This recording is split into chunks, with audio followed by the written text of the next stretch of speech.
Assalamu alaikum everybody. This is Aftab Ahmed. I'm Microsoft Learn Student Ambassador. So we are here with another session, uh, Career in Cybersecurity, with our speaker Hassan Shahzad. So let's start this session. We will start the session with introduction of speakers. I'm Aftab Ahmed. I'm pursuing CS undergrad at IBS Accra, and I'm also connected with multiple communities like Intel, Microsoft, and Agora. I'm also a member of Internet Society Pakistan. Here is the link. You can connect with me if you need any help. So just connect.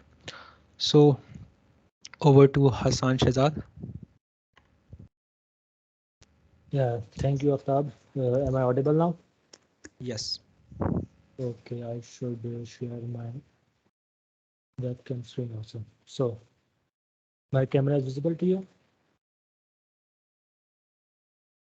Yes, Hassan, you can start. Okay. Well, Assalamu alaikum and good day, everyone. Thank you so much for joining us today here and spending your precious time here. Inshallah, we will try our best to make your time worth it. मैं कोशिश करूँगा कि English और उर्दू का mixture ही रखूँ ताकि मैं भी इजीली अपनी बात को आप लोग को एक्सप्लेन कर सकूँ और आप लोग अच्छे से उसको अंडरस्टैंड भी कर सकें. Well, starting with my brief introduction, I'm Hassan Shahzad and I'm currently working as a network security engineer at Valerian System. Well, basically, Valerian System is located in USA, California, and I'm working remotely from Pakistan, from my home. So this is the benefit of being a computer science graduate and being a computer science student. Well आप सबको पता है कि जिस तरह से computer science की आजकल हमारे पास काफ़ी ज़्यादा डिमांड है और दिन ब दिन स्कोप बढ़ता जा रहा है और बेसिकली कोविड के बाद से जो एक ये न्यू हमारे पास इनोवेशन आई थी जिससे हमें फ़ायदा ये है कि वर्क फ्रॉम होम बहुत ज़्यादा बढ़ चुका है. खैर आगे हम इस चीज़ की फर्दर बात करेंगे. I am a computer science graduate from Sukkur Ali university and I am certified in digital forensics known as CHFI, Computer Hacking Forensics Investigator. Next, I'm certified in ethical hacking, penetration testing, and SOC analyst. Well, this was brief introduction of mine, and now going with our today's agenda, जिसके लिए हमने आपको यहाँ पे call किया है और आप सबका टाइम लिया है. अब हमारा आज का एजेंडा ये है कि हम स्टार्ट करेंगे इंट्रोडक्शन से, उसके बाद हम थोड़ा सा डिस्कस करेंगे कि साइबर सिक्योरिटी क्या है, देन उसकी इम्पोर्टेंस क्या है, ये जानना बहुत ज़्यादा ज़रूरी है.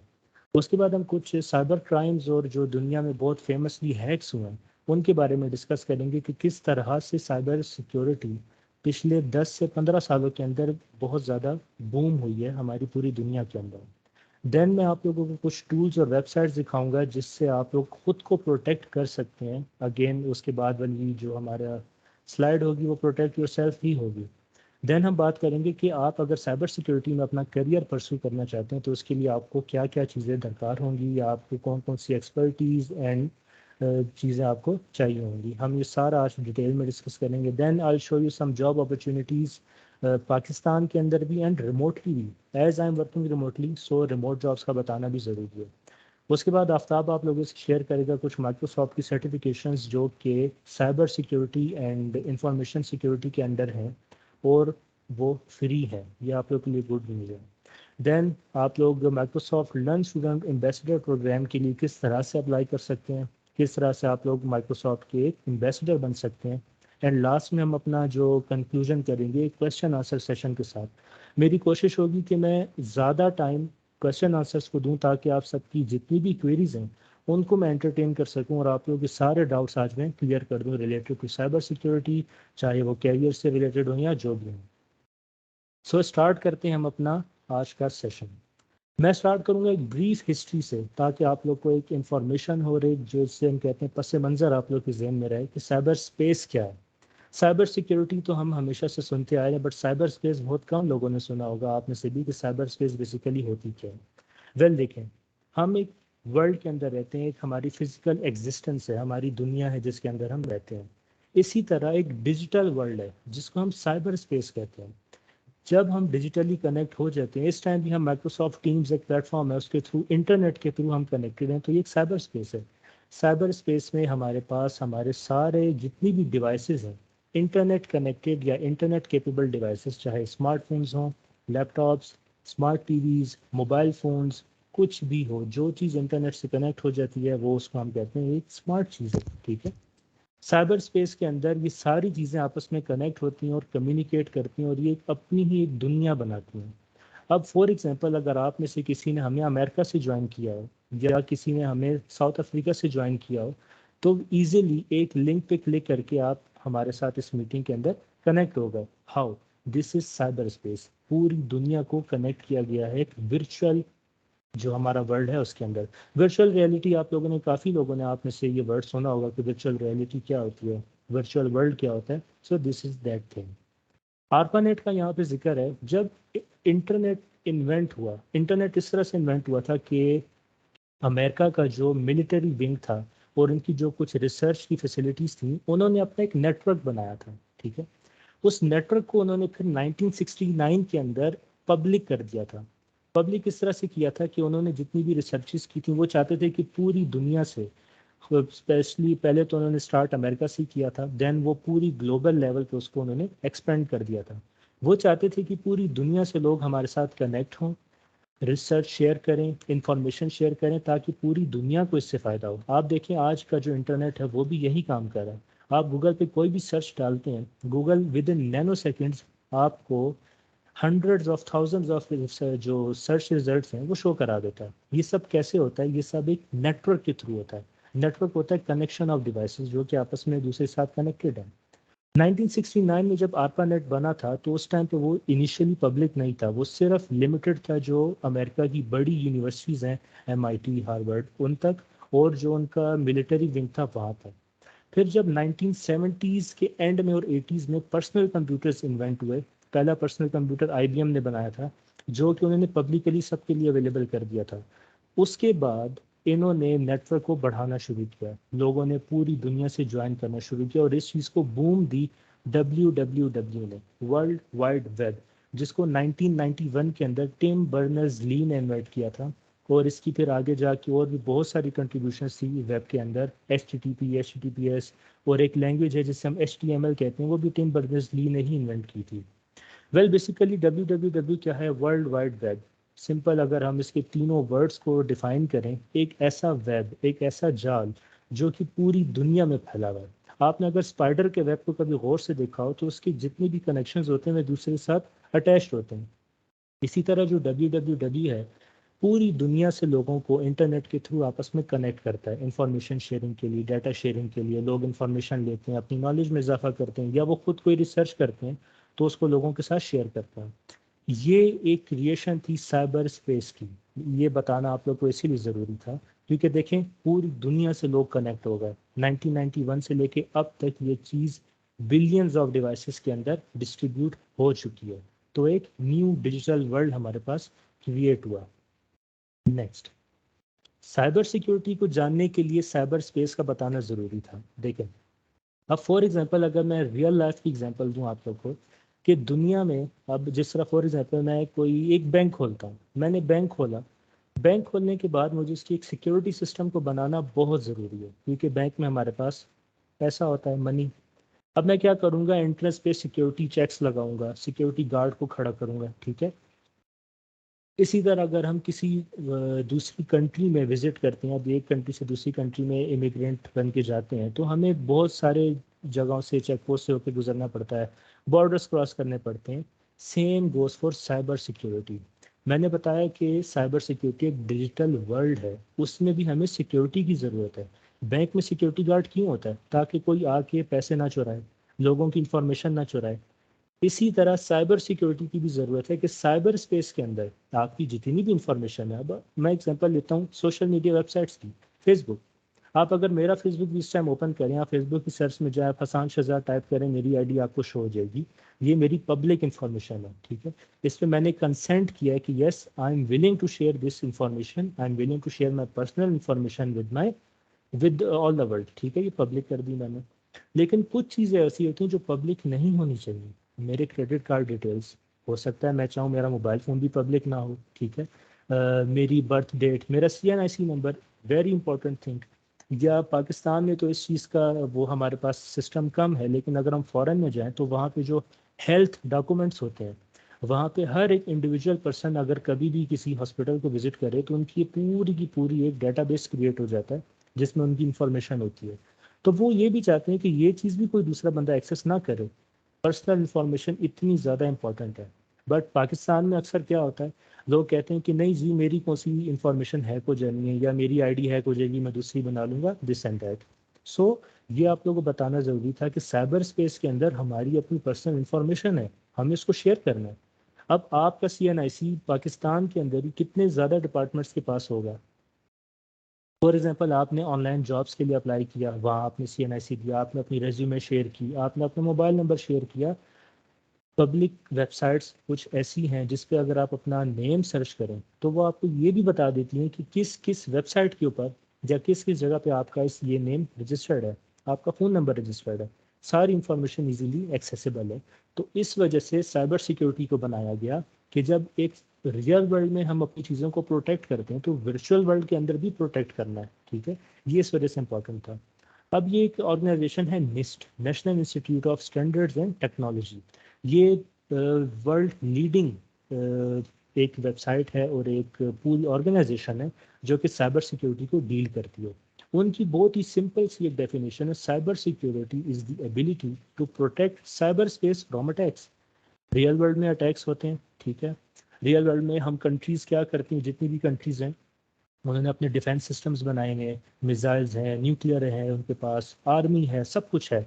इसी तरह डिजिटल वर्ल्ड को भी तो हमें प्रोटेक्ट करना है ना, तो उसके लिए हम साइबर सिक्योरिटी को यूज़ करते हैं। नेक्स्ट IBM की definition, cyber security is a practice of protecting critical systems and sensitive information from digital attacks, not physical attacks, it's digital attack, okay. उसके बाद ये इसकी समझ ली डिस्क्रिप्शन है, मैं जल्दी से पढ़ देता हूँ। Cyber security is the protection to defend internet connected devices and services from malicious attacks by hackers and cyber criminals. जिस तरह हमारे पास टेररिस्ट होते हैं फिजिकल वर्ल्ड में, क्रिमिनल्स होते हैं, इसी तरह साइबर क्रिमिनल्स भी हैं हमारे पास जिनकी इंटेंशंस गलत होती हैं। हैकर्स क्या हैं? हैकर्स साइबर क्रिमिनल्स हैं। हैकर्स की भी फर्दर टाइप्स होती हैं, उनके अटैक्स करने के तरीके होते हैं, उनको हम फिर फर्दर कभी किसी सेशन में डिस्कस करेंगे आराम से।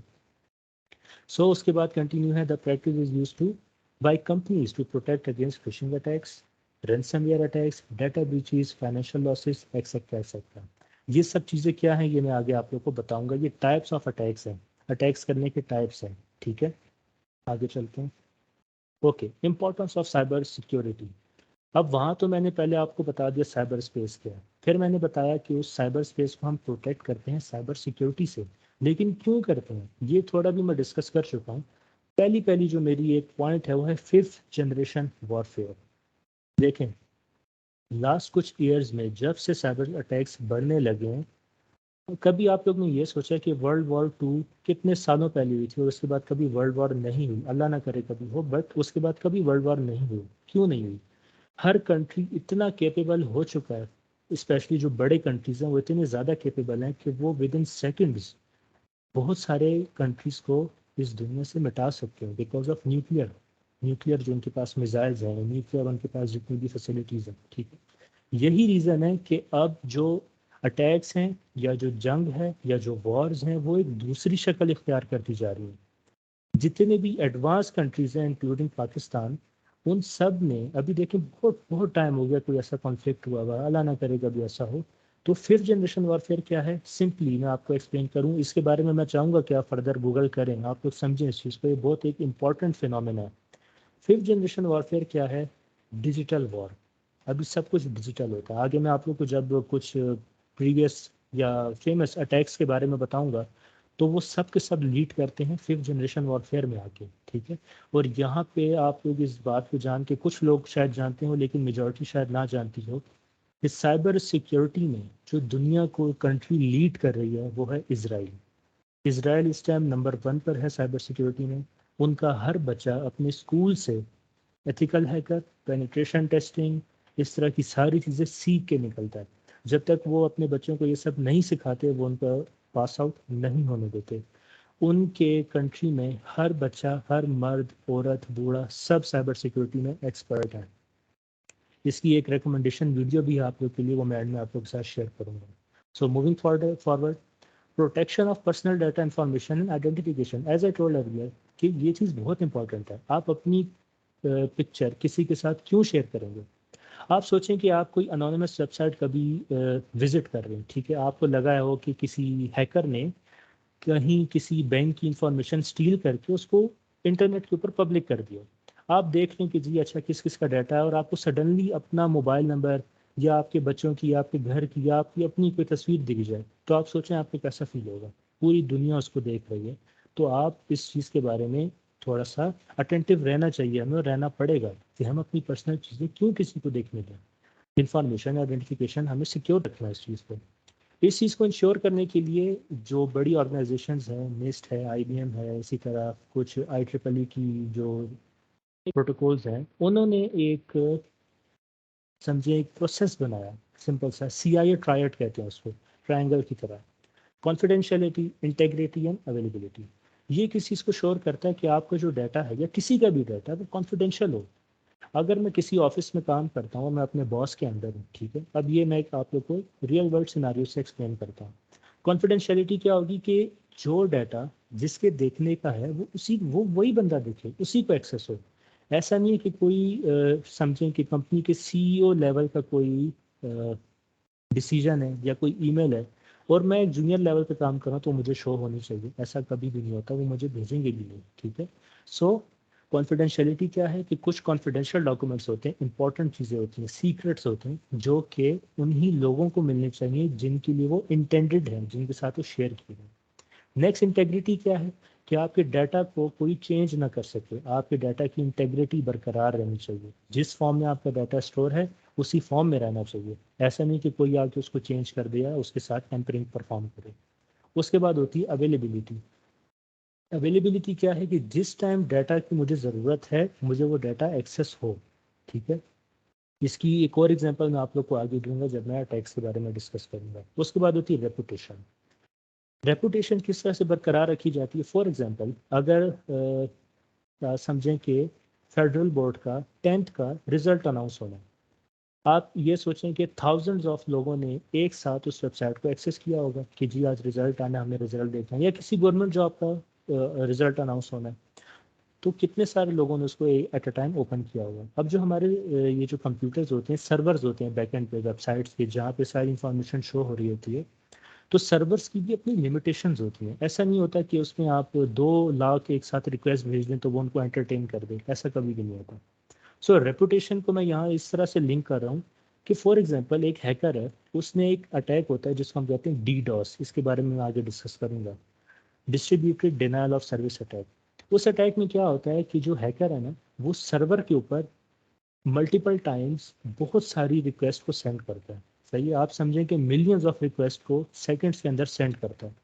वो जैसी बार बार वो रिक्वेस्ट जाती जाती हैं तो वो सर्वर जो है वो फ्लडेड हो जाता है, वो और रिक्वेस्ट को हैंडल नहीं कर सकता। अब उस हैकर ने, अकेले बंदे ने उस पूरे सर्वर को डाउन कर दिया। अब जो बाकी लाखों लोग बैठे हैं जिन्होंने अपने रिजल्ट्स देखे वो क्या करेंगे? कंपनी की रेपुटेशन तो ख़राब हुई ना, उनको मिलियंस ऑफ डॉलर्स का लॉस हो जाता है। बहुत सारी इस तरह के फिनोमिनाज हुए हैं और इस तरह के सिनारियोज रियल वर्ल्ड में हुए हैं, इवन के पाकिस्तान के अंदर भी हुए हैं, ठीक है। नेक्स्ट, ये टाइप्स ऑफ अटैक्स हैं, ये मैंने कुछ सेलेक्ट किए हैं जो कि आप लोग के लिए इस टाइम जानना बहुत ज़रूरी है। ये वो अटैक्स हैं जो कि सबसे ज़्यादा यूज़ होते हैं। अच्छा, एक और पॉइंट की बात ये है माइंड में रखने की कि अगर ये जो सबसे पहला ना रैंसमवेयर अटैक्स, इसकी फर्दर बहुत सारी टाइप्स हैं। इसी तरह ट्रोजन की, क्रॉस साइट स्क्रिप्टिंग की, फिशिंग की बहुत सारी टाइप्स हैं, ठीक है। ये मैंने वो रखी हैं जिसके अंदर सब कवर हो जाते हैं। समझें ये सारे टाइप्स अम्ब्रेला है, अम्ब्रेला के अंदर ये सब लाई करते हैं, ठीक है। फर्स्ट है जी रैंसमवेयर अटैक। रैंसमवेयर क्या है, उसको अगर मैं एक लोकल लैंग्वेज में कहूँ, सॉरी फॉर दिस, जिसको हम कहते हैं भत्ता, ठीक है। मैं क्या करता हूँ, ये रिसेंटली 1 हफ्ता पहले की बात है, मेरे फ्रेंड के लैपटॉप पे भी रैंसमवेयर अटैक हुआ है। ये आता कहाँ से है? ये इस तरह से होता है कि हम अक्सर अनजाने में कुछ ऐसी वेबसाइट्स ओपन करते हैं, या कोई सॉन्ग डाउनलोड किया, कोई मूवी डाउनलोड की, गेम डाउनलोड की। होता क्या है, जो हमारा ब्राउज़र है ना उसमें न्यू टैब्स ओपन हो जाती हैं अचानक कुछ भी क्लिक करने से।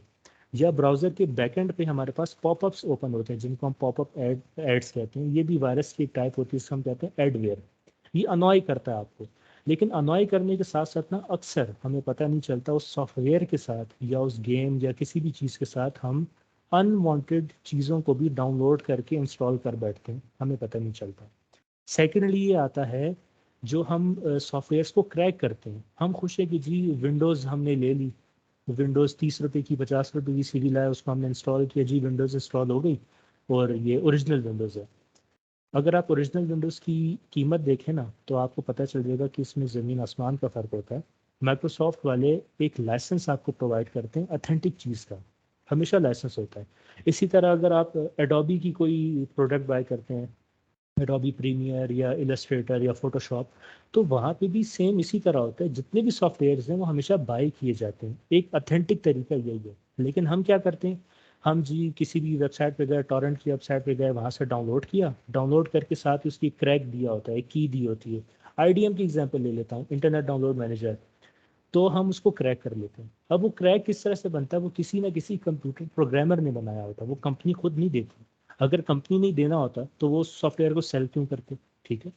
अब वो प्रोग्रामर क्या करेगा उसके अंदर, अब हमें नहीं पता उसकी जो थिंकिंग है वो क्या है, वो मलिशियस भी हो सकती है। अच्छा, साइबर सिक्योरिटी की वर्ल्ड में ये मलिशियस, मालवेयर, ये वर्ड बहुत ज़्यादा यूज़ होता है। इसका मतलब होता है एक ऐसी आपकी इंटेंशन जिससे आप किसी को हार्म कॉज करो, आप उसको कोई नुकसान पहुंचाना चाहो, ठीक है। अब मैंने फॉर एग्जांपल आईडीएम लिया, टॉरेंट से डाउनलोड किया, आईडीएम को लेने के बाद मैंने उसको इंस्टॉल किया और मैंने उसको क्रैक कर दिया, ठीक है। अब मैंने जैसे ही क्रैक किया, मेरे सिस्टम की सारी इंफॉर्मेशन और जो सिस्टम का कंट्रोल है वो उस सॉफ्टवेयर, वो उस क्रैक बनाने वाले प्रोग्रामर के पास चला जाता है। उसकी भी बहुत सारी टाइप्स हैं, उसने की लॉगर बनाया होगा या कोई मालवेयर बनाया होगा, जीरो डे अटैक उसके अंदर डाला होगा। ये सारी डिफरेंट डिफरेंट टाइप्स हैं वायरसेस की जो एग्जीक्यूट होते हैं। की लॉगर क्या है, आप अगर की लॉगर आपके लैपटॉप में या कंप्यूटर में इंस्टॉल है तो आप जितनी भी की स्ट्रोक्स प्रेस करेंगे, आप समझिए आप उसमें अपने पासवर्ड्स भी डालते हैं, क्रेडिट कार्ड्स की डिटेल भी डालते हैं, वो सब की सब उस प्रोग्रामर के पास चली जाती हैं ऑटोमेटिकली, उसके पास शेयर हो जाती सॉरी हैं। फॉर इंटरप्ट हसान, कुछ लोगों को आपकी वॉइस नहीं आ रही, तो क्या आप लाउडर थोड़ा। जी जी, श्योर श्योर। Thank you. अच्छा जी, तो ये था रैंसमवेयर। रैंसमवेयर में बेसिकली यही होता है कि अटैकर किसी भी मलिशियस इंटेंट के थ्रू आपके लैपटॉप की या आपके किसी भी डिवाइस की जो फाइल्स हैं उनको लॉक कर देता है और उसके बाद वो आपसे कुछ रैंसम की डिमांड करता है कि फॉर एग्जांपल आप उसको $500 सेंड करें, तब ही वो आपकी जो फाइल्स हैं उनको वापस आपको देगा। ये बेसिकली करते क्या है, आपकी जो पूरी फाइल्स होती हैं या आपके डॉक्यूमेंट्स होते हैं उनको वो इनक्रिप्ट कर देता है। उसको एक स्पेशल क्रिप्टोग्राफी के एल्गोरिथम्स होते हैं, उनके थ्रू उसको लॉक कर देता है। उसके बाद वो फिर आपको एक की देता है। नेक्स्ट है Trojan. Trojan purely computer programs होते हैं, इसके अंदर मालवेयर भी आता है, एडवेयर भी आता है, इस तरह के जितने भी कंप्यूटर प्रोग्राम्स के जो वायरसेस होते हैं ना। अच्छा, यहाँ पे वायरस ऐसा नहीं होता जो हमारे पास रियल वर्ल्ड में वायरस होते हैं, जिस तरह कोरोना वायरस था या बाकी वायरसेस थे। कंप्यूटर के अंदर या साइबर सिक्योरिटी के अंदर जो वायरसेस होते हैं वो कंप्यूटर प्रोग्राम्स होते हैं, लेकिन उनकी जो इंटेंशन होती है वो आपको हार्म पहुंचाने की होती है, आपको नुकसान पहुंचाने की होती है, ठीक है। तो ये ट्रोजन्स होते हैं। थर्ड टाइप है फिशिंग। फिशिंग सबसे ज़्यादा यूज़ होता है और इसमें स्पेशली हमारी जो पाकिस्तानी आवाम है वो सबसे ज़्यादा इसका शिकार होती है। फिशिंग जिस तरह नाम से ज़ाहिर है, जब हम मछली पकड़ते हैं फॉर एग्जांपल, उसके लिए हम फिश डालते हैं, नेट डालते हैं, तो मछली उसमें आ जाती है। फिशिंग में भी इसी तरह होता है कि जो अटैकर होता है वो बेट की तरह, चारे की तरह आपको कोई भी चीज़ देता है, आप उस लिंक को ओपन करते हैं या उस चीज़ को ओपन करते हैं, आपकी सारी इंफॉर्मेशन उसके पास चली जाती है। फॉर एग्जांपल, मैं आप में से किसी के पास कोई एक ईमेल के थ्रू एक लिंक भेजता हूँ कि जी मैंने ये न्यू प्रोडक्ट लॉन्च किया है, अगर आप इसको अभी बाय करते हैं तो आपको 50% डिस्काउंट मिलेगा। आप उस वेबसाइट पे गए, फॉर एग्जांपल मैं कोई समझे खाने की कोई चीज़ बेच रहा हूँ, आपने वहाँ पे अपनी सारी डिटेल्स डाल दी, जिस तरह दराज, अगर आप लोग ने ऐप कभी यूज़ की हो तो दराज पे हम अपना एड्रेस, ईमेल, उसके बाद सारी चीज़ें डालते हैं। इसी तरह उस लिंक के ऊपर भी आपने सब कुछ डाल दिया। मैंने वो लिंक इतना अच्छा डिज़ाइन किया हुआ है, ये स्पेसिफिक एक अच्छे मैनर में बनाया हुआ है कि आप उसको वेरीफाई नहीं कर सके कि वेदर ये ओरिजिनल है या फेक है, ठीक है। अब वहाँ पे जब आपने अपनी सारी इंफॉर्मेशन डाल दी, उसके बाद क्या होगा, वो सारी इंफॉर्मेशन मेरे पास आ जाएगी। फॉर एग्जांपल मैंने अटैक किया, तो ये इसी तरह फिशिंग करके उस चीज़ को वो लोग स्नैच एंड ग्रैब परफॉर्म करते हैं और आपकी सारी इंफॉर्मेशन ले लेते हैं। नेक्स्ट है DDoS, distributed denial of service attack, की मैंने थोड़ी देर पहले ही बताया आप लोगों को कि इसमें एट अ टाइम मिलियंस या मल्टीपल जो रिक्वेस्ट होती हैं उनको लॉन्च किया जाता है अगेंस्ट एनी स्पेसिफिक टारगेट, किसी कंपनी पे या किसी ऑर्गेनाइजेशन पे, ताकि उनका पूरा सिस्टम जो है वो डाउन हो जाए। फिफ्थ पे आता है हमारे पास एसक्यूएल इंजेक्शन। एसक्यूएल एक डेटाबेस की लैंग्वेज है। आप इसे जो कंप्यूटर साइंस का बैकग्राउंड रखते हैं उन्हें पता है कि एसक्यूएल क्या होता है। एसक्यूएल डेटाबेसेस की लैंग्वेज है जिसमें हमारे पास दुनिया के मोस्टली जितने भी डेटाबेसेस हैं वो कहीं ना कहीं बैकएंड पे या फ्रंट एंड पे वो एसक्यूएल के अंदर ही लिखे जाते हैं। अब एसक्यूएल इंजेक्शन किस तरह से होती है, एसक्यूएल लैंग्वेज का अपना एक पैटर्न है, उसके अपना एक ग्रामर है। उस ग्रामर को एक्सप्लॉइट किया जाता है, उस ग्रामर को टारगेट किया जाता है। हैकर्स को पता चल होता है कि अगर मैं एसक्यूएल के अंदर किसी भी कमांड को एग्जीक्यूट करूंगा तो मेरे पास उसका आंसर क्या आएगा। मैं किसी कंपनी, फॉर एग्जांपल जो हमारे पास लॉगिन फॉर्म होते हैं, फेसबुक का अगर मैं लॉगिन फॉर्म ले लूँ जहाँ पे मैं लॉगिन करता हूँ, अपने क्रेडेंशियल्स ऐड करता हूँ, ईमेल आईडी एंड पासवर्ड, वहाँ पे मैं एक कमांड लिखूंगा उस लॉगिन के अंदर, जहाँ पे ईमेल देनी है उसकी बजाय मैं एसक्यूएल की एक पूरी कमांड लिखूंगा।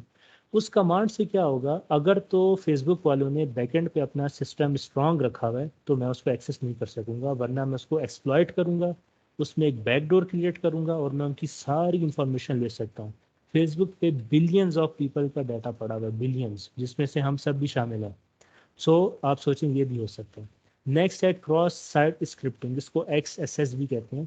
ये वेबसाइट्स पे जो अटैक किए जाते हैं, स्पेसिफिकली अगर मैं बात करूं तो पेनिट्रेशन टेस्टिंग के जो हमारे पास एक कोर्स होता है, ये पेनिट्रेशन टेस्टिंग में आती है, एसक्यूएल इंजेक्शन भी एंड क्रॉस साइट स्क्रिप्टिंग भी। इसमें क्या होता है, अक्सर जो पेनिट्रेशन टेस्टर्स होते हैं उनको कंपनीज बुलाती हैं कि आप आएँ और हमारी कंपनी के पूरे सिस्टम का एक ओवरव्यू लें, जो आप चेक करें कि हमारा सिस्टम कितना सिक्योर है, कितना स्ट्रांग है। तो फिर वो लोग क्या करते हैं, जो सीपीटी वाले होते हैं या पेनिट्रेशन टेस्टर्स होते हैं, वो अटैक्स लॉन्च करते हैं, SQL injections, cross site scripting, burp suit, इस तरह की काफ़ी सारी चीज़ें होती हैं और वो सब लॉन्च करते हैं और वेबसाइट्स को वो लोग एक्सप्लॉइट करते हैं, वेबसाइट्स को वो लोग अटैक करते हैं। अच्छा जी, ये फेमस साइबर अटैक्स हैं, इनके बारे में आप लोग इजीली गूगल कर सकते हैं, गूगल पे इससे और ज़्यादा भी हैं। लेकिन इसके बारे में ये जो पहला है इसको मैं थोड़ा डिटेल में बताऊंगा, बाकी मैं आप लोग को जस्ट एक ओवरव्यू दूंगा और आई सजेस्ट कि आप लोग इसको गूगल ज़रूर करें। अब तक शायद आप लोगों का कुछ थोड़ा बहुत इंटरेस्ट बन चुका होगा इस चीज़ में। पहला पहला जो है स्टक्सनेट, ये एक बहुत ही फेमस साइबर अटैक हुआ था। ये बेसिकली ईरान की, ये स्टार्ट उससे पहले हुआ था और इसने बहुत ज़्यादा तबाही की है, लेकिन ये फेमस हुआ था ईरान के न्यूक्लियर फैसिलिटी का जो उनका पूरा पावर प्लांट था उसको एक्सप्लॉइट करने के लिए। अब देखें, मज़े की बात ये थी कि जो वायरस होते हैं हमारे पास या इस तरह की जो भी अटैक्स होते हैं वो इंटरनेट के थ्रू आते हैं सबसे ज़्यादा। अगर आपके पास इंटरनेट नहीं है, आपने कोई यूएसबी अटैच नहीं की, कोई भी एक्सटर्नल कंपोनेंट अटैच नहीं किया डिवाइस के साथ, तो साइबर अटैक कैसे लॉन्च हुआ, तब उसके लॉन्च होने की जो चांसेस हैं वो ज़ीरो होते हैं। अगर आपके पास एक लैपटॉप है, आप उस लैपटॉप में कभी भी ना आप इंटरनेट कनेक्ट करें, ना आप कोई सीडी डालें उसके अंदर, ना आप यूएसबी कनेक्ट करें, ना उसको कहीं और कनेक्ट करें, बस वो जैसा है वैसे यूज़ करें। खैर ये इम्पॉसिबल है, हम ऐसा करते नहीं हैं। लेकिन आप अगर उसमें एक्सटर्नल फैक्टर्स को ऐड नहीं करेंगे तो वो कंप्यूटर कभी भी साइबर अटैक के अंदर नहीं आ सकता, उस पर साइबर अटैक लॉन्च नहीं होगा, ना ही इसमें कोई वायरस आएगा। लेकिन इसी चीज़ का फ़ायदा उठाते हुए अब स्टक्सनेट बनाया किसने था, ये एक बहुत डिबेटेबल टॉपिक है। ये आप लोग अगर गूगल करेंगे, यूट्यूब पे बहुत वीडियोस हैं इसकी। ज़्यादातर कहा जाता है कि ईरान पे जो अटैक हुआ था ये इसराइल और अमेरिका ने मिलकर बनाया था, लेकिन इसके कोई वैलिड प्रूफ्स नहीं है किसी के भी पास। खैर, ये जो ईरान की फैसिलिटी थी न्यूक्लियर पावर प्लांट की, ये अंडरग्राउंड थी और इसके साथ बाहर से कोई भी नेटवर्क कनेक्टेड नहीं था। जो एम्प्लॉयज़ अंदर आते थे, बाहर जाते तो उनको स्कैन किया जाता था कि उनके पास कोई मेमोरी कार्ड ना हो, यूएसबी ना हो, कुछ एक्सटर्नल इसके अंदर फैक्टर्स नहीं थे। फिर ये वायरस वहाँ पहुँचा कैसे। अब फॉर एग्जांपल मैं एक ऑफिस बनाता हूँ और उसके अंदर मैं डेल वालों से बल्क के अंदर लैपटॉप्स बाय करता हूँ, ठीक है। यही काम किया था ईरान की फैसिलिटी ने। सिमंस कंपनी थी, सिमंस कंपनी की उन्होंने कुछ डिवाइसेस बाय की थी और उन डिवाइसेस के अंदर ऑलरेडी इस वायरस को इंटीग्रेट कर दिया गया था, इंस्टॉल कर दिया गया था, उन्हें पता नहीं था। उन्होंने जब वो डिवाइसेस बाय की, अंदर ले आया, उसको कनेक्ट कर दिया अपने न्यूक्लियर पावर प्लांट के साथ, तो ये इस हद तक उसने इसको अटैक किया था, स्टक्सनेट वायरस ने, कि उनका जो फ्यूल बनाना था जिसने पावर प्लांट के लिए, उस पूरे चैम्बर को उसने डिस्ट्रॉय कर दिया था। उनकी सारी पावर सिस्टम डाउन कर दी थी, पूरा जो उनका इंटरनल जितना भी सर्किटरी थी, जो डिजिटली आपस में कनेक्टेड थी चीज़ें नेटवर्क के साथ, वो सब इसने एक्सप्लॉइट करके ख़त्म कर दी थी। इवन के कुछ रिपोर्ट्स में ये भी कहा जाता है, मैंने पढ़ी थी, कि जो उनके मिसाइल्स थे जो उस टाइम तक रेडी थे, स्टक्सनेट ने ईरान के ही मिसाइल ईरान के ऊपर लॉक कर दिए थे। ये थर्ड वर्ल्ड वॉर भी इससे स्टार्ट हो सकती थी, इतना ख़तरनाक वायरस था। और ये हिस्ट्री में माना जाता है कि ये पहला ऐसा वायरस है जो कि फिजिकल डैमेज कॉज कर सकता था। अब देखिए, मैंने पहले बात की थी साइबर स्पेस की। साइबर स्पेस एक डिजिटल वर्ल्ड है, एक वर्चुअल वर्ल्ड है, वो फिजिकल नहीं है, ठीक है। लेकिन स्टक्सनेट से जो तबाही होती वो एक फिजिकल लेवल पे होती। ईरान, उसके साथ के नेबरिंग कंट्रीज इंक्लूडिंग अस, कितनी ज़्यादा कैटास्ट्रॉफिक एक कॉज हो सकती थी। तो इसको टाइमली देखा गया और आज तक ये वायरस ओपन है, ये लोगों की पहुंच में है, इसको यूज़ किया जा सकता है। लेकिन जो साइबर सिक्योरिटी के जो इंजीनियर्स हैं, ऐसे लोग जो डिफेंडर्स हैं, उन्होंने इसको रीड किया, इसको स्टडी किया, पता चला कि अच्छा जी, इसको किस तरह से रोका जा सकता है। इसको रोकने के लिए उन्होंने फिर जो इकदाम लिए, वो सब फिर आजकल हमारे जितने भी सिस्टम्स हैं उनके अंदर वो ऑलरेडी इंटीग्रेटेड है, ठीक है। बट ऐसा नहीं कि इससे दोबारा अटैक नहीं हो सकता, हो सकता है। नेक्स्ट है नासा और यूएस का जो डिपार्टमेंट ऑफ डिफेंस है, इस पे एक टीनेजर ने हैक किया था और 21 डेज के लिए नासा की वेबसाइट को उसने डाउन रखा था। 21 डेज के लिए नासा और यूएस का डिपार्टमेंट ऑफ डिफेंस। और उसने 1.7 मिलियन के जो सॉफ्टवेयर उनको भी डाउनलोड किया था नासा की वेबसाइट से। उसके बाद है याहू अटैक्स, ये रिसेंटली ही हुए थे, कुछ सालों पहले ही। 3 बिलियन से भी ज़्यादा अकाउंट्स को हैक किया गया था और ये दुनिया का सबसे बड़ा डाटा ब्रीच माना जाता है। 3 बिलियन अकाउंट्स, 3 बिलियन लोगों की इंफॉर्मेशन उसमें। अब देखें, अगर आप फेसबुक पे अकाउंट बनाते हैं, आप अपनी कौन कौन सी इंफॉर्मेशन देते हैं? आपका ईमेल, आपकी लोकेशन, उसके बाद आपका मोबाइल नंबर, आपके फ्रेंड्स, सब कुछ। याहू भी एक सोशल ऐप ही है, अब तो वो ऑब्सोलीट हो चुका है, लेकिन उस टाइम पे बड़ा यूज़ होता था। तो 3 बिलियन लोगों की उसने, हैकर ने, इंफॉर्मेशन ली थी। फिर एक बहुत आई थी, ये जो कंप्यूटर साइंस के बैकग्राउंड के लोग हैं वो ज़्यादा इसको रिलेट कर सकेंगे, लॉग 4j वल्नरेबिलिटी। ये क्या था बेसिकली? लॉग 4j में हुआ क्या था, ये जावा और अपाचे जो सर्वर होते हैं उनकी एक बैकडोर फाइंड किया था हैकर्स ने। और ये आपको पता है, जावा जो है, जावा एक ऐसी प्रोग्रामिंग लैंग्वेज है जो टिल डेट काफ़ी जगह पे यूज़ हो रही है। इसमें मिलियंस ऑफ डिवाइसेस को उन्होंने कॉम्प्रोमाइज़ किया था और ये आज तक हो रहा है। नेक्स्ट और लास्ट है सोनी के जो प्ले स्टेशन है, गेमिंग हमारे पास डिवाइसेज हैं, एक्सबॉक्स, प्ले स्टेशन सोनी का। ये इसका एक नेटवर्क पूरा हैक किया था 2011 में, और 77 मिलियन डिवाइसेस आपस में जो कनेक्टेड थी। अब ज़ाहिर है वो एक गेमिंग कंसोल था, तो उन्होंने अपना एक पूरा नेटवर्क बनाया हुआ था, उसमें दुनिया में जितने भी प्ले स्टेशन थे वो आपस में कनेक्टेड थे। सो अगर एक डिवाइस अटैक हुई, एक डिवाइस को उसने एक्सप्लॉइट किया, तो इसका मतलब है उसके साथ जितनी फर्दर कनेक्टेड हैं वो सब इजीली एक्सेसिबल हैं, वो उनको भी अटैक कर सकता है। तो 77 मिलियन डिवाइसेस को उसने अटैक किया था और पूरे 1 मंथ तक उनको डाउन रखा था और अफेक्ट करता रहा था। ये कुछ साइबर अटैक्स है आप लोग के लिए। नाउ यहाँ से थोड़ी और इंटरेस्टिंग चीज़ स्टार्ट होती है। अब यहाँ पे तो मैंने आप लोग को चलें थोड़ा सा बैकग्राउंड दे दिया कि साइबर सिक्योरिटी क्या है, साइबर स्पेस क्या है, कहाँ से आई, कुछ अटैक्स बताए। अब हम बात करेंगे उन लोगों के लिए जो कि साइबर सिक्योरिटी में आना चाहते हैं, अपना फ्यूचर प्लान करना चाहते हैं और अपना आगे स्कोप देखते हैं। इसकी जो जॉब अपॉर्चुनिटीज़ हैं या जो इसकी ग्रोथ है वो हम एंड में ज़रूर डिस्कस करेंगे, आगे मैं बताऊंगा। बट अगर आप साइबर सिक्योरिटी की साइड पे आना चाहते हैं तो ये कुछ प्री रिक्विजिट्स हैं जो आपको आने चाहिए। ऐसा नहीं है कि आप इन सब में बहुत एक्सपर्ट हो, इस चीज़ की नीड नहीं है। अगर आपने बैचलर्स किया हुआ है बीएस कंप्यूटर साइंस में या सॉफ्टवेयर इंजीनियरिंग में, आईटी में, इससे रिलेटेड किसी भी फील्ड में, तो it is more than enough. But ये जो चार चीज़ें हैं, ये ऐसी डोमेन्स हैं जो कि आपके लिए स्ट्रांग होनी चाहिए। अब यूजुअली होता है कि अगर हम बैचलर्स की डिग्री की मैं बात करूं तो उसमें हमें हर चीज़ पढ़ाई जाती है, web development, app development, AI, data side सब कुछ पढ़ाया जाता है। लेकिन अगर आप साइबर सिक्योरिटी की तरफ प्लान करें तो ये 4 चीज़ें इंपॉर्टेंट हैं। क्यों? सबसे पहले नेटवर्किंग। अब देखें, साइबर सिक्योरिटी सारा काम ही नेटवर्क्स के ऊपर करता है, कंप्यूटर नेटवर्क के ऊपर, ठीक है। हम आपस में कनेक्टेड है नेटवर्क के थ्रू, इंटरनेट के थ्रू, ठीक है। जितनी डिवाइसेस आपस में कनेक्ट होंगी वो एक कुछ प्रोटोकॉल्स के थ्रू ट्रैवल करती हैं, कुछ हार्डवेयर डिवाइसेस के थ्रू ट्रैवल करती हैं।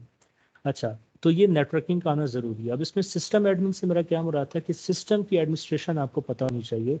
जैसे आईपी एड्रेस क्या है, आपके अपने सिस्टम का एक आईपी एड्रेस होता है। मैक एड्रेस क्या है, आपकी डिवाइस की लोकेशन क्या है, अगर आप उसको फाइंड करना चाहें तो आप कैसे कर सकते हैं। उसके बाद प्रोटोकॉल्स, ये बहुत इंपॉर्टेंट है, प्रोटोकॉल्स का पता होना बहुत ज़रूरी है। HTTP, TCP, UDP, इस तरह के काफ़ी सारे प्रोटोकॉल्स हैं हमारे पास, बहुत सारे, जो कि साइबर सिक्योरिटी में और पूरे इंटरनेट के ऊपर यूज़ होते हैं। इनकी इंफॉर्मेशन मस्ट है। देन बात होती है हार्डवेयर की। हार्डवेयर उतना इंपॉर्टेंट नहीं है जितने पहले दो, but yes it is important. जिस तरह सर्वर्स हैं, राउटर्स हैं, स्विचेस हैं, इन सब चीज़ों के बारे में भी पता होना ज़रूरी है कि नेटवर्क्स के लिए। अब आप लोग के घरों में जो मॉडेम लगा होता है, जिसको हम राउटर कहते हैं, मॉडेम भी कहते हैं, PDCL का या किसी और सर्विस का, तो आपको पता होगा कि ये वर्क किस तरह से करता है, इससे लोग सब कनेक्ट किस तरह से होते हैं। अब अगर देखें, आपके घर की जो राउटर है या जो स्विच है उसके ऊपर 10 लोग कनेक्टेड हैं, और किसी भी अटैकर ने किसी आपके घर की उस 10 में से किसी एक डिवाइस को भी अटैक किया तो उस 10 की 10 डिवाइसेस को हैक कर सकता है। क्यों? क्योंकि वो सारी डिवाइसेस उस एक राउटर के साथ कनेक्टेड हैं, ठीक है। I hope this make sense. Next है ऑपरेटिंग सिस्टम्स। ये बहुत इंपॉर्टेंट चीज़ है। ऑपरेटिंग सिस्टम हमारे पास वो सॉफ्टवेयर्स होते हैं जो कि हमारे सिस्टम को रन करते हैं। जिस तरह अगर आप में से कुछ लोगों ने अभी लैपटॉप पे ज्वाइन किया हुआ है तो मोस्टली आप लोगों ने माइक्रोसॉफ्ट विंडोज़ यूज़ कर रहे होंगे, या लिनक्स में उबंटू यूज़ कर रहे होंगे, या जो मैक यूज़र्स हैं वो मैक ओएस यूज़ कर रहे होंगे एप्पल का, ठीक है। तो ऑपरेटिंग सिस्टम्स की नॉलेज बहुत ज़रूरी है। स्पेसिफिकली मैं बात करूँगा और एम्फेसाइज करूँगा लिनक्स को। लिनक्स से मेरा मुराद सिर्फ यूबंटू नहीं है, काली लिनक्स नहीं है, पैरेट ओएस नहीं है, लिनक्स कंप्लीट। ये जितने मैंने नाम लिए या जितने और भी इससे रिलेटेड ऑपरेटिंग सिस्टम है वो सब सेम कर्नल को आपस में शेयर करते हैं। कर्नल जो आप लोग जानते होंगे उसके बारे में। तो लिनक्स का कर्नल जितने भी ऑपरेटिंग सिस्टम यूज़ करते हैं उनकी मेजॉरिटी चीज़ें सेम होती हैं, उनका जो मेन फंक्शनैलिटी है वो हमेशा सेम होती है, ठीक है। तो आप लोग को ऑपरेटिंग सिस्टम्स के बारे में पता होना बहुत ज़रूरी है, नॉलेज ज़रूरी है। और ऑपरेटिंग सिस्टम में फाइल सिस्टम। अब मैं माइक्रोसॉफ्ट विंडोज़ पे हूँ। फाइल सिस्टम क्या होता है? जो हम अपना माई कंप्यूटर या दिस PC ओपन करते हैं ना, उसमें हमारे पास ड्राइव्स होती हैं, C, D, E, F, ये फाइल सिस्टम होता है। ये समझना बहुत ज़रूरी होता है कि कौन सा ऑपरेटिंग सिस्टम किस मैनर में या किस तरीके से जो फाइल्स होती हैं उनको स्टोर करता है, ठीक है। अब माइक्रोसॉफ्ट विंडोज़ में क्या होता है? हमारे पास सबसे पहले सी ड्राइव होती है। सी ड्राइव के अंदर फोल्डर्स होते हैं, उन फोल्डर्स के अंदर फाइल्स होती हैं। लिनक्स में भी ऐसी होता है, लेकिन लिनक्स में हमारा ज़्यादा एम्फेसाइज होता है टर्मिनल के ऊपर, शेल के ऊपर, जो एक वो हमारे पास ब्लैक वाइट या ब्लू सी स्क्रीन होती है। हम वहाँ पे सारा कुछ कमांड्स के थ्रू करते हैं, ठीक है। तो ये फाइल सिस्टम्स का समझना आपके लिए इंपॉर्टेंट है कि फाइल सिस्टम किस तरह से काम करते हैं। नेक्स्ट है कोडिंग। अच्छा, कोडिंग बहुत ज़्यादा ज़रूरी नहीं है। अगर आपने बैचलर्स की डिग्री की है तो उसमें आपने इनफ कोडिंग सीख ली होती है। काफ़ी सारी डिफरेंट लैंग्वेजेस से आप को पता चल जाता है कि अच्छा C++, Java, Python, this and that, काफ़ी सारी लैंग्वेजेस को आप एक्सप्लोर करके आए होते हैं अगर आपके पास बैचलर्स की डिग्री है। अगर आप एक ऐसे पर्सन है जो कोडिंग जिसको नहीं आती है, जिसको शौक नहीं है, सो कोई मसला नहीं, यहाँ पे कोडिंग की उतनी ज़्यादा ज़रूरत नहीं होती। ऐसा नहीं है कि आप बहुत कोई हाई एंड प्रोग्रामर हो, आपकी लॉजिक्स बहुत अच्छी हो तो ही आप साइबर सिक्योरिटी में आ सकते हैं, ऐसा ज़रूरी नहीं है। आप अगर एक एवरेज हैं कोडिंग के अंदर, क्योंकि इस चीज़ को मैं एवरेज इसलिए कह रहा हूँ क्योंकि लाजमी नहीं है कि हर बंदा या हर स्टूडेंट कोडिंग में बहुत एक्सपर्ट हो, ठीक है। सो अगर आपकी नॉर्मल कोडिंग है, आप छोटे मोटे प्रोग्राम्स बना लेते हैं, आप लैंग्वेजेस के बीच में डिफ्रेंशिएट कर लेते हैं, आपको ये पता है कि जावा किस तरह काम करती है, C++ किस तरह काम करती है, so it is more than enough, more than enough. और इसमें कोडिंग में अगर आपको कुछ इसमें आना चाहिए तो वो स्क्रिप्टिंग है। स्क्रिप्टिंग ज़रूरी है। स्क्रिप्ट्स, क्योंकि अगर मैं लिनक्स की बात करूं या किसी और ऑपरेटिंग सिस्टम की भी बात करूं ना, अदर देन माइक्रोसॉफ्ट विंडोज़, तो स्क्रिप्टिंग बहुत ज़रूरी है। स्क्रिप्ट्स एक ऐसे हमारे पास कोड्स होते हैं या ऐसे प्रोग्राम्स होते हैं जो कि बिल्कुल सरफेस लेवल पे जाके एग्जीक्यूट होते हैं। उसके लिए हमें कुछ एडिशनल चीज़ों की ज़रूरत नहीं होती। खैर, अगर आप लोग इसके बारे में और जानना चाहते हैं तो आप लोग गूगल कर सकते हैं, उस पर अच्छी खासी इंफॉर्मेशन वहाँ भी है। लेकिन ये बताना मेरा फ़र्ज़ था कि आप लोगों को क्या क्या चीज़ें आनी चाहिए। अगर आपको स्क्रिप्टिंग के बारे में नहीं पता या आपको नहीं आती, तो आप जब साइबर सिक्योरिटी में एंटर होंगे तो साथ साथ खुद ब खुद सीख जाएंगे, और ये कोई मुश्किल चीज़ नहीं है। अगर आपको और कोई लैंग्वेज आती है तो स्क्रिप्टिंग भी सेम उसी तरह है, बस उसका सेंटेक्स चेंज है, उसका ग्रामर चेंज है, बाकी एग्जीक्यूशन बाकी सब चीज़ें सेम है। फोर्थ चीज़ है नॉलेज। ये बहुत इंपॉर्टेंट है। अब देखें, जो मैंने पीछे साइबर अटैक्स बताए, हो सकता है आप इससे कुछ लोगों को या काफ़ी सारों को इसके बारे में कभी पता भी ना हो।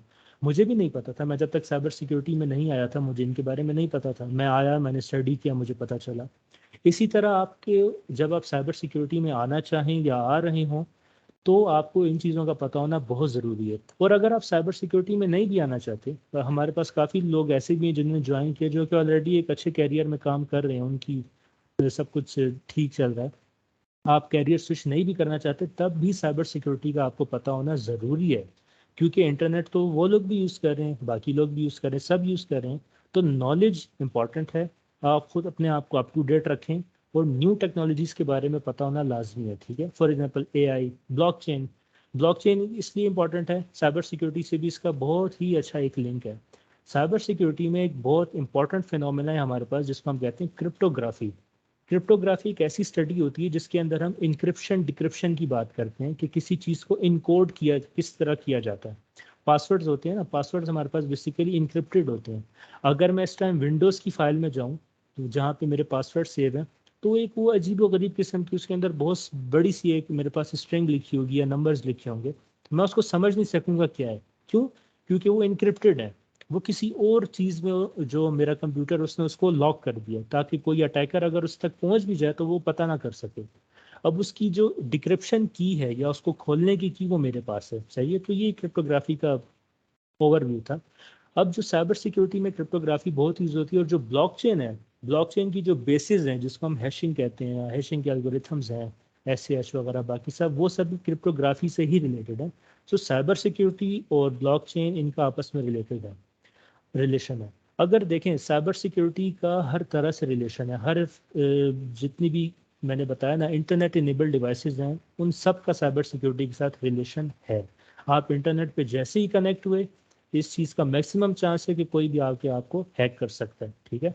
तो इसलिए ये सब चीज़ें ज़रूरी हैं। Next, beginner to expert. वो जो मैंने अभी इससे पिछली स्लाइड थी ये वाली, ये मैंने जस्ट उन लोगों के लिए बताया जो कि इनिशियली जिन्होंने स्टार्ट किया, ठीक है, या जो स्टार्ट करना चाहते हैं।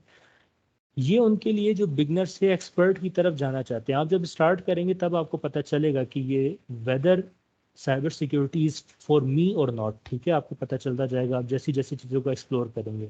सो एज आई डिस्कस्ड के आपको फंडामेंटल्स पता होने चाहिए, नेटवर्किंग के, ऑपरेटिंग सिस्टम के, कोडिंग्स के, ठीक है।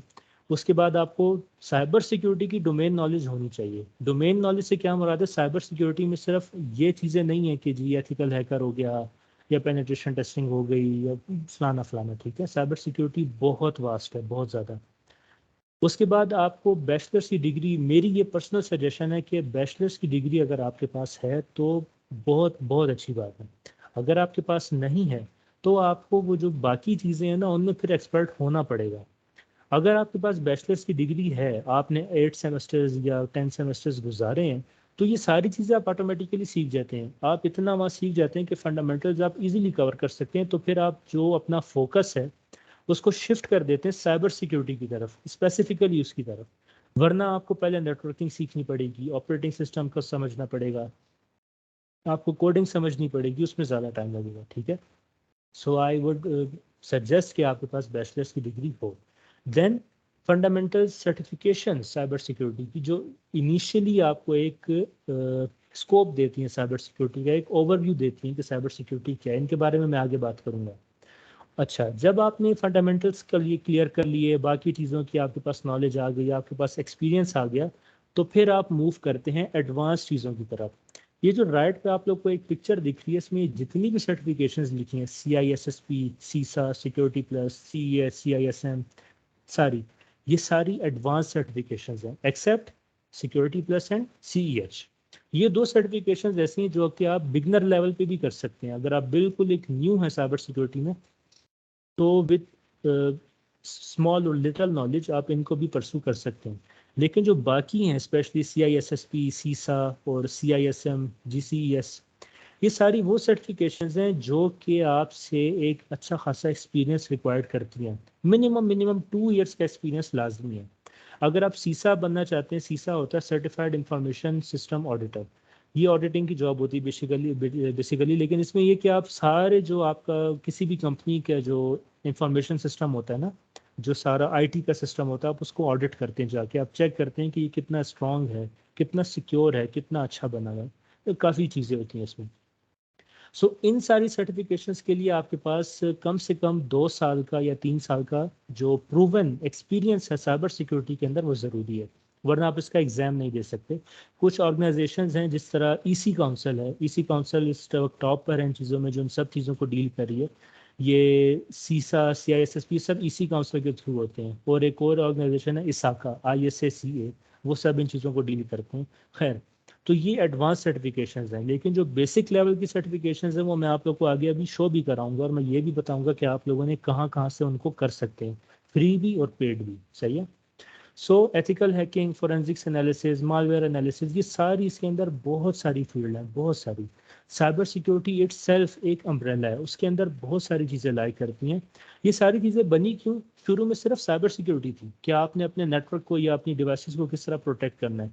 लेकिन अटैकर्स जिस तरह स्मार्ट होते गए, हैकर्स स्मार्ट होते गए, उन्होंने डिफरेंट डिफरेंट वेज निकालने शुरू किए चीज़ों को एक्सप्लॉइट करने के, डिस्ट्रॉय करने के।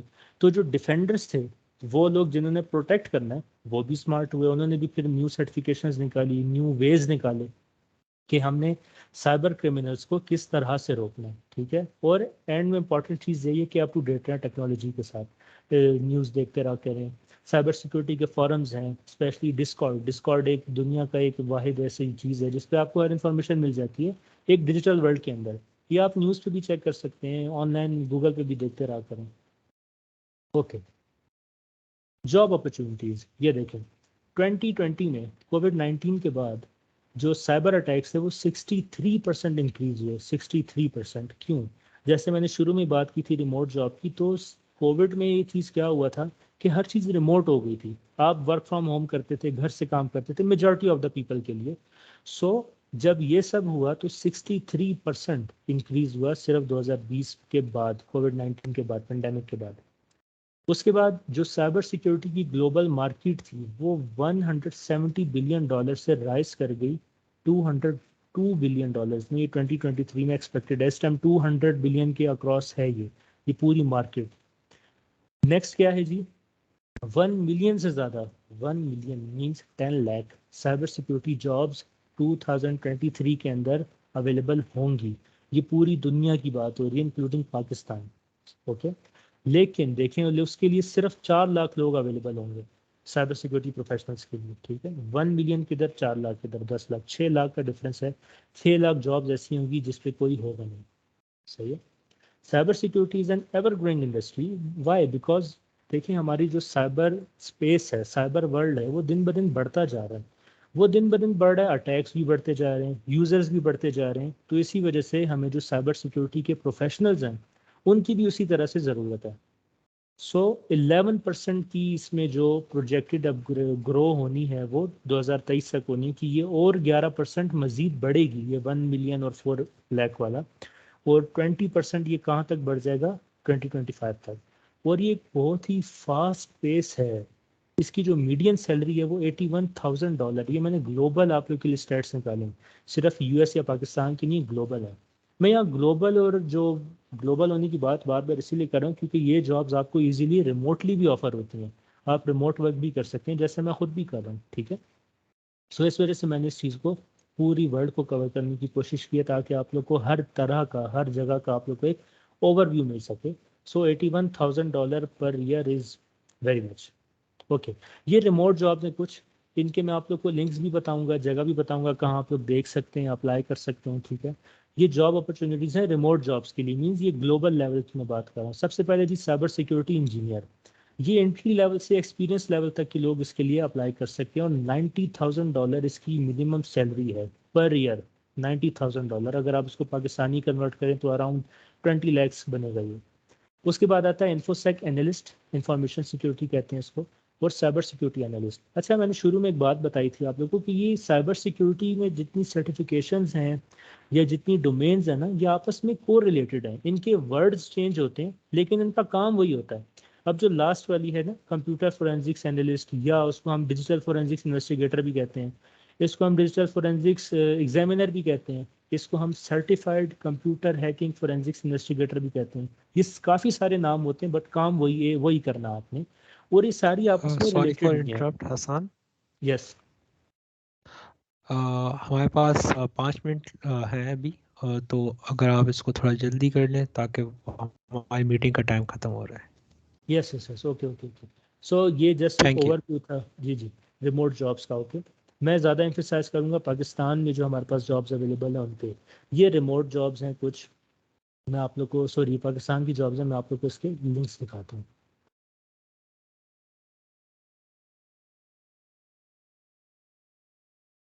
ये देखें सबसे पहले ये मैंने अपना लिंक्डइन ही ओपन किया हुआ है, मैं आप लोगों के सामने रखना चाह रहा हूँ इसको। सिक्योरिटी इंजीनियर की जॉब है कॉन्टूर सॉफ्टवेयर हाउस के अंदर। ये पाकिस्तान का one of the biggest software company है कॉन्टूर, ठीक है। ये देखें, इसमें सिक्योरिटी इंजीनियर की जॉब है। नेक्स्ट है इंफॉर्मेशन सिक्योरिटी एनालिस्ट, सेम वही कॉन्टूर के अंदर।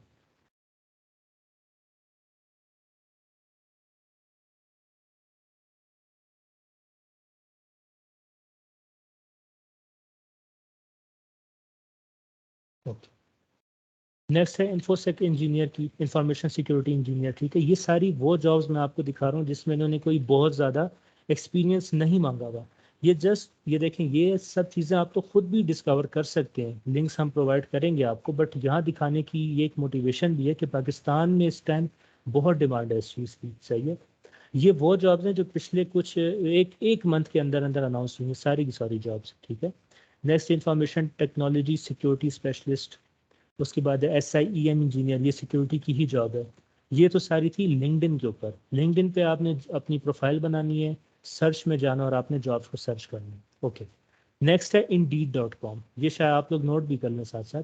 Indeed.com भी एक लिंक्डइन की तरह ही है लेकिन ये स्पेसिफिकली जॉब्स के लिए ही बनाया गया है। इंडीड पे ये देखें, मैंने साइबर सिक्योरिटी सर्च किया तो मेरे पास 95 जॉब्स हैं। उसके बाद मैंने इंफॉर्मेशन सिक्योरिटी सर्च किया तो 733 जॉब्स अवेलेबल है इस टाइम पाकिस्तान में। फिर rosie.pk, वहाँ पे भी साइबर सिक्योरिटी का कीवर्ड डाला तो ये सारी जॉब्स आपके सामने हैं, ठीक है। अच्छा, ये वो प्लेटफॉर्म्स हैं जो मैं आपको बताना चाह रहा हूँ कि आप लोगों ने लर्निंग कहाँ से स्टार्ट करनी है। ये वर्ल्ड रिनोड प्लेटफॉर्म है, ट्राई हैकमी नाम है इसका। इस पे आप लोग अपनी आईडीज बनाएं, इस पे आप लोग स्टार्टिंग करें लर्न करना। और ये सारी सर्टिफिकेशन इस पे अवेलेबल है, रेड टीमिंग, इस पे इंट्रोडक्शन से लेके एडवांस तक सब कुछ है। Junior penetration testing, pre security, SOC, ethical hacking. इस पे बेसिकली है क्या, इस पे रूम्स बने होते हैं इसके अंदर। अच्छा, लेकिन ऐसा है कि कुछ रूम्स पेड होते हैं, कुछ रूम्स इस पे आप लोग को बाय करने पड़ेंगे। फिर है सिस्को की नेटअकेड एकेडमी। सिस्को दुनिया का सबसे बड़ा एक वेंडर है नेटवर्किंग डिवाइसेस का।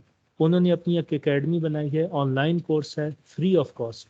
नेटवर्किंग सीखना चाहते हैं वो सीख सकते हैं, cyber security, security essentials, cyber ops, IoT, इस तरह की सारी चीज़ें और एडवांस लेवल तक इसमें आप लोग, काली लिनक्स का भी इसमें कोर्स है, वो भी आप लोग सीख सकते हैं।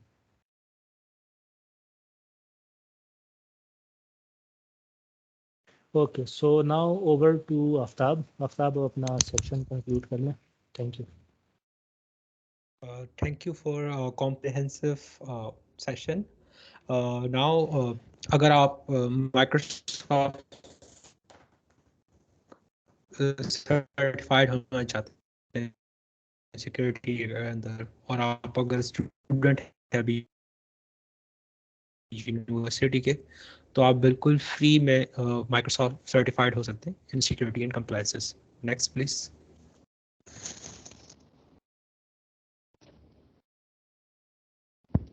Next please.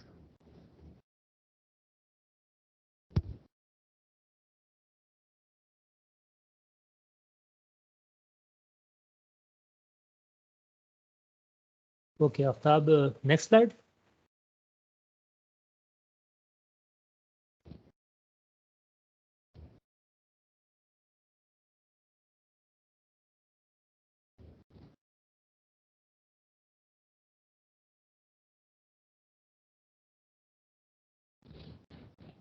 Hello Aftab, are you there?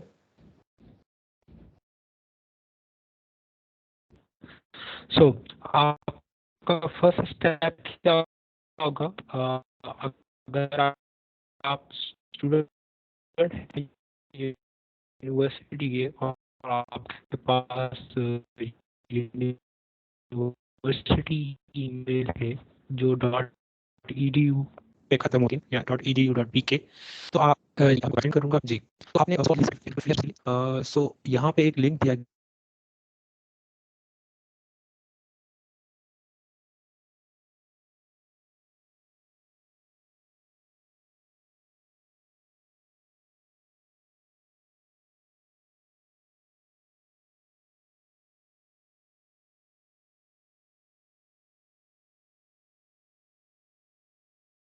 Okay, sorry guys for the inconvenience. I think Aftab के पास थोड़ा सा इशू है इंटरनेट का। Will resolve and come back. जी, आप मेरा वॉइस क्लियर है आपको? जी जी, अब क्लियर है, प्लीज़ कंटिन्यू। सो अगर फर्स्ट स्टेप आपका क्या होगा कि आपने इस लिंक पे जाना है। आपको ये स्टूडेंट सर्टिफिकेशंस शो होंगी। जब आप इसको स्क्रॉल स्क्रॉल मीन सर्च करेंगे, देखेंगे, तो आपको बहुत सारी सर्टिफिकेशंस जो स्टूडेंट्स के लिए बिल्कुल फ्री है। आप बिल्कुल फ्री कोई भी सर्टिफिकेशन कर सकते हैं। लेकिन आज हमारा जो सेशन है वो सिक्योरिटी और कंप्लायंस से रिलेटेड चीजें हैं। तो आपको पहले तो मैं उसके बारे में बताऊंगा कि आप लोग कैसे करते हैं। सो यहाँ पे सिक्योरिटी कंप्लायंसेस, फंडामेंटल्स, जो data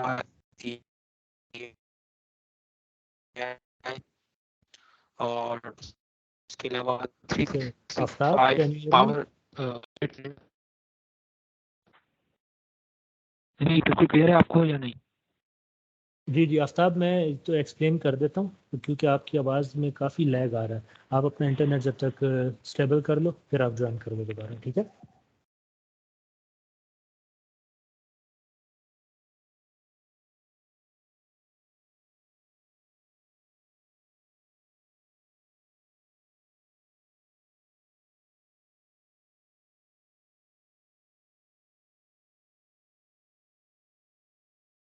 okay guys, let me explain on behalf of Aftab. Aftab हमें ज्वाइन करेगा दोबारा।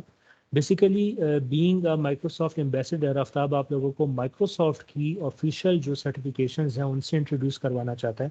वो यहाँ पे जो काफ़ी सारी जो सिक्योरिटी की, कंप्लायंस की या बाकी जो सर्टिफिकेशंस हैं माइक्रोसॉफ्ट की तरफ से ऑफ़र की जाती हैं अगर आप अपना जो एजुकेशनल अकाउंट है उसको यूज़ करते हैं। अब देखिए, आप में से मोस्टली ऐसे लोग हैं जो कि यूनिवर्सिटीज़ के स्टूडेंट हैं, तो आप लोगों को ऑफिशियल ईमेल आईडीज़ दी गई होंगी विद ईडीयू, ठीक है, जिनके एंड में ईडीयू आता है। सो ईडीयू वाली जितनी भी ईमेल आईडीज़ होती हैं ना, वो एजुकेशनल ईमेल आईडीज़ होती हैं, तो माइक्रोसॉफ्ट उनको एज अथेंटिक लेता है। अब ये जितनी सर्टिफिकेशंस यहाँ पे दी गई हैं ना, security compliance, Azure fundamentals, data, AI, Microsoft 365, ये सब हाईली पेड हैं। लेकिन अगर आप स्टूडेंट अकाउंट से लॉगिन करते हैं तो ये आपको फ्री ऑफ कॉस्ट ऑफर की जाएंगी। इसमें काफ़ी सारी और भी हैं, वो आफ्ताब मुझसे ज़्यादा बेहतर बताता है आप लोग को, बट अगर आप लोग इन लिंक्स को रीच करेंगे। Yes Aftab.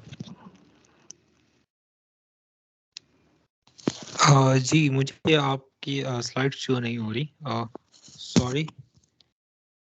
No problem, okay, I continue, ठीक है, तो आप लोग सो फर्स्ट स्टेप क्या था कि आपने रजिस्टर करना है। पहले तो ये लिंक्स दिए गए, आप रजिस्टर कर लें और आपको वहाँ पे सारी जो चीज़ें हैं वो डिटेल में एक्सप्लेन हुई होंगी। आपने जाके सिर्फ चेक करना है वहाँ पर। Kindly next.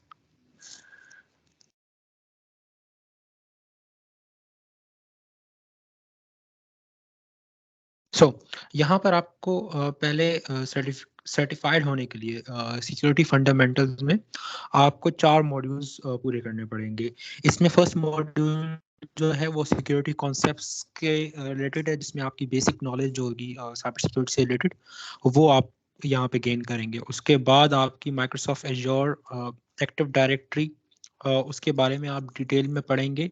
Then security solutions and compliances solutions. 4 module आप एक हफ्ते में पूरे कर सकते हैं। 7 घंटे लगेंगे आपको इसको पूरे करने में। तो आप एक एक घंटा डेली अगर इसको दें और एक वीक में इसको कवर कर लें तो दैट्स रियली गुड। अगर आप अभी यूनिवर्सिटी नहीं जा रहे तो that's best thing for you. जब आप लर्निंग पाथ कंप्लीट कर लेंगे तो आप कैपेबल हो जाएंगे कि आप अब एग्जाम दें सर्टिफिकेशन के लिए। Next please.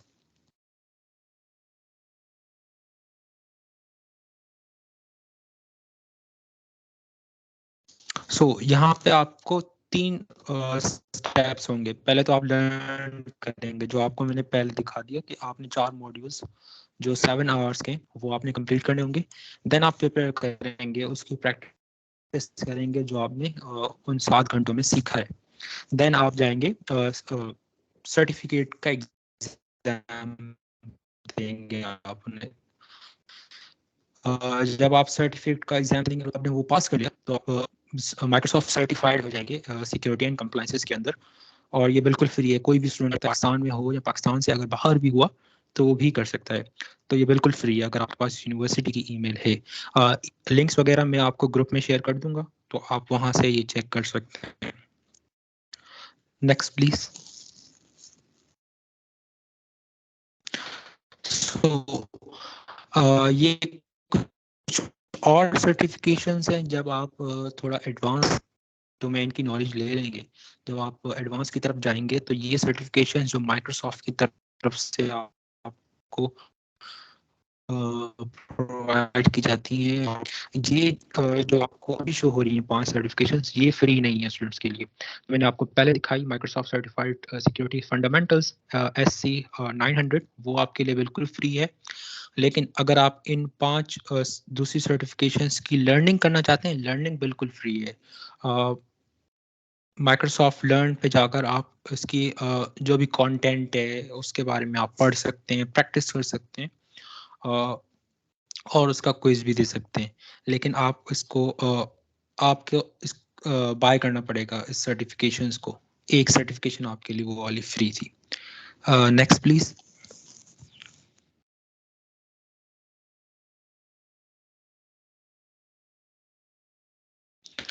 सो ये जो सारा सेशन है वो Microsoft learn student ambassador program के अंडर है। सो मैं आपको बताऊंगा कि आप माइक्रोसॉफ्ट लर्न स्टूडेंट एम्बेसडर का पार्ट कैसे बन सकते हैं। अगर आप बैचलर्स, मास्टर्स, PhD के फुल टाइम स्टूडेंट्स हैं और 1 साल है आपकी ग्रेजुएशन में, तो आप माइक्रोसॉफ्ट लर्न स्टूडेंट एम्बेसडर बन सकते हैं। मीन्स डायरेक्ट आप माइक्रोसॉफ्ट के एम्बेसडर बन सकते हैं। उसके बेनिफिट्स आपको लेवल वाइज यहाँ पे मेंशन है। हमारे पास 3 लेवल होते हैं। जब आप पहले आते हैं तो आप न्यू माइक्रोसॉफ्ट लर्निंग एम्बेसडर होते हैं। जब आप एक लर्निंग पाथ कंप्लीट कर लेते हैं फिर आप अल्फा माइक्रोसॉफ्ट लर्निंग एम्बेसडर बनते हैं। देन अल्फा के बाद आपको एक सेशन करवाना पड़ता है तो आप बीटा माइक्रोसॉफ्ट लर्निंग एम्बेसडर बन जाते हैं। देन आप 1 साल पूरा इस प्रोग्राम में स्पेंड करते हैं, इवेंट करवाते हैं और बहुत सारी अपॉर्चुनिटीज आपको मिल रही होती हैं जो सारी इसमें मेंशन है। आप यहाँ पे देख सकते हैं आपको स्वैग्स भी मिल रहे होते हैं, आपको फ्री सब्सक्रिप्शंस भी मिल रही होती हैं जो दूसरों के लिए बिल्कुल फ्री नहीं होती। लेकिन आप जब इस प्रोग्राम के अंडर आते हैं तो आपको ये सारी फ्री होती हैं। देन आप 1 साल जब स्पेंड कर लेते हैं तो आप gold Microsoft learn student ambassador, जो कि टॉप लेवल माइक्रोसॉफ्ट के एम्बेसडर्स होते हैं वो होते हैं। तो आप उसके लिए अप्लाई करते हैं जब आपको 1 साल Microsoft learn student ambassador program में हो जाता है। यहाँ पे इसकी कुछ रिक्वायरमेंट्स लिखी हुई है, वो आपको फुलफिल करना जरूरी है। आप बैचलर्स मास्टर या पीएचडी के स्टूडेंट होने चाहिए, आपकी ग्रेजुएशन में 1 साल हो, उसके जब हो एटलीस्ट जब आप अप्लाई कर रहे हो। उसके अलावा आप एक इंडिविजुअल पर्सन हो, आप कोई कंपनी एंटिटी ना हो। देन नीचे उसके लिंक दिया गया है इस प्रोग्राम को। Next please.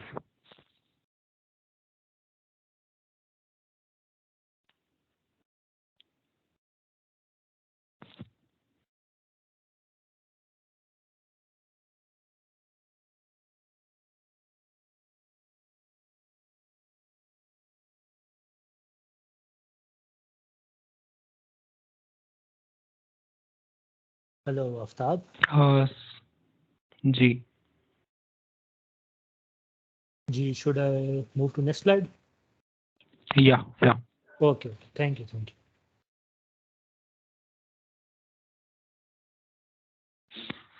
Okay guys, sorry for internet, क्योंकि मेरे पास इंटरनेट का थोड़ा इशू हो गया, बीच में मेरा इंटरनेट कनेक्शन ड्रॉप हो गया। सो मुझे मेरी आवाज़ आप तक सही से पहुंच ही नहीं होगी।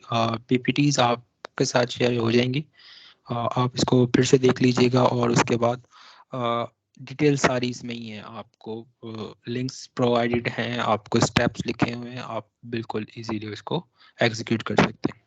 ओवर टू हसन भाई। Thank you Aftab, thank you. Okay guys, ये कुछ रिसोर्सेज हैं जो मैंने आप लोगों के लिए रखे थे। मैं चाहता था कि इनको भी इंक्लूड करूं, but due to time constant हम हर चीज़ एक सेशन में तो बता नहीं सकते। ये जो पहला पहला लिंक है, ये पीका एक्ट का है। पाकिस्तान के अंदर शुक्र अल्हम्दुलिल्लाह एक लॉ बनाया गया है।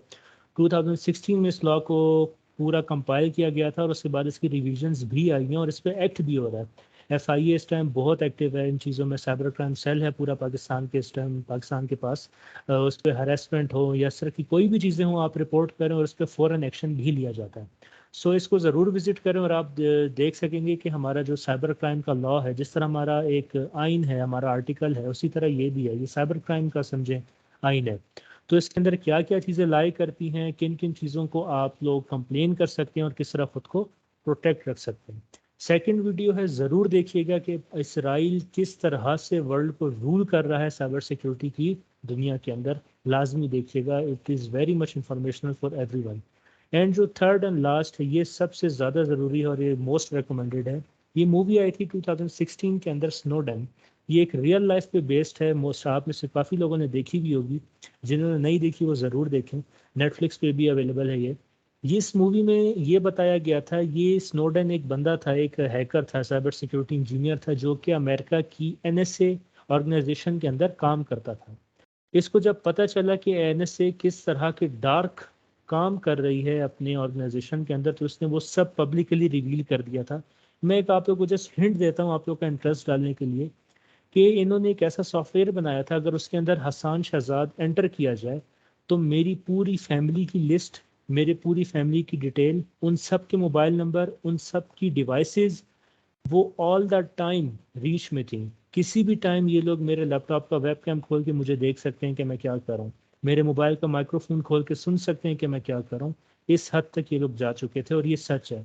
तो ये वीडियो आप लोग मूवी ज़रूर देखिएगा, ये वीडियो भी इसराइल वाली, ये रेफरेंसेस से जहाँ से मैंने लिए थे। And finally we conclude our session. Thank you very much for listening with such patience. बीच में जो थोड़ी सी हिंड्रेंसेस हुई उसके लिए वी आर रियली सॉरी।